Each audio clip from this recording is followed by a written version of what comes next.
But let me ask you this. When did you report Donnalee missing? I went up to the station on Wednesday evening, Which station? the Alfred Tree police station.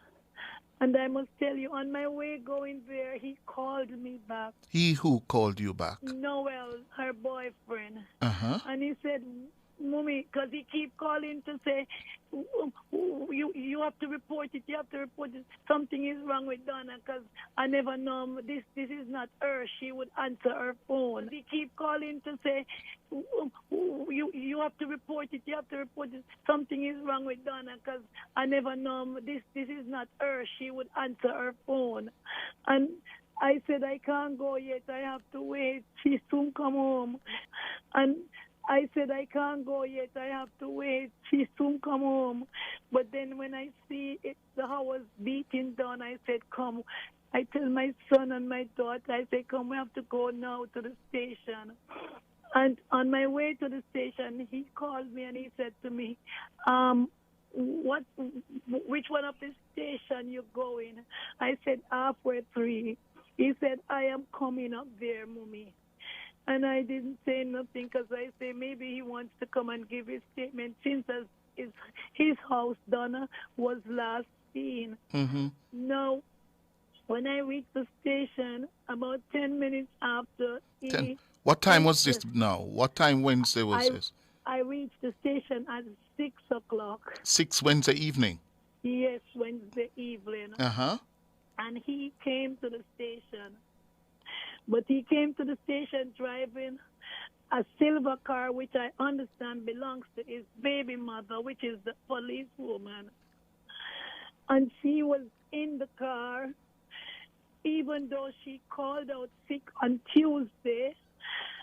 She called out sick on Tuesday, and she called out sick on Wednesday, but she was in the car. My little son was talking to Noel beside the car. That's when he knew that she was in the car because he heard the snubbing crying.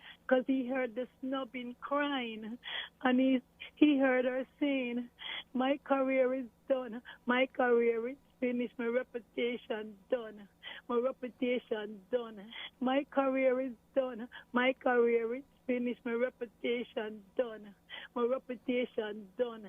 So he turned to Noel and he said to Noel, why is she saying that and why is she crying? She's not my sister's friend. And he said, don't pay her no mind. And he left with her. He left with her in the silver car. Because for me, took Donna from here on Monday night with his BMW. Nobody sees him in it again. Because for me, took Donna from here on Monday night with his BMW. Nobody sees him in it again. He constantly driving the baby mother's car. He constantly driving the baby mother's car. So that was Wednesday evening. You reported it to the Halfway Tree police station. When he came to did he come to Halfway Tree? Yes, and he walked straight up in the station.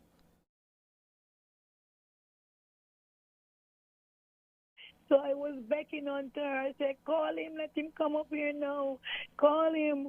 And the policewoman was sitting right in front of us. She's the one to do the statement. And the policewoman said to me, what is the name of the police that she must call? And I said, Noel.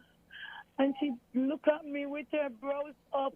And she said, Noel, what? I said, I don't know. That my daughter was standing there. She said, Mommy, why don't you stop? And I said, I'm not stopping. He needs to come. This boy is a player. He needs to come. And by this time, he did not reach because he knew that Kathy stationed there and he didn't want Donna to know that he was involved with Kathy. So Kathy went in her bag and took out her phone, and she opened the phone and she showed us a picture with Noel and her on the beach. And she showed us a picture with Noel and her on the beach. And she said, this is the same Noel you talking. But I thought he's stationed at Alfred Tree, and she said, no, miss, he's stationed at Constant Spring. This is the Noel. I said, yes, that's him. My daughter was looking at her like she saw a ghost. And she said to my daughter, you don't have to be frightened, darling. This is my man for 4 years now, and I've been having problems with him with women over the years. And she said to my daughter, you don't have to be frightened, darling. This is my man for 4 years now, and I've been having problems with him with women over the years. But this time I know I'm going to leave him. And then they start talking. I say, well, I need to come out this room now. This is young people conversation. And the policewoman said, Mommy, you don't have to leave. I want to let you hear everything. And then they start discussing about pink slippers at the apartment. And she was asking my daughter if it belongs to her, and my daughter was like, no, I have an argument with him about the same slippers too. And then they was talking. So when they eventually finished and we was on our way home, I said, Donna, you must listen to me, you know. You see why I never liked that boy? I said, look at that. He is dating a police woman. A couple years after that, Jatian got pregnant for Noel. And that's when I even start pushing my daughter more to leave. But every time she said I'm out of the relationship, he would stay away for even 2 months. And then when I look, because he knew I didn't like him,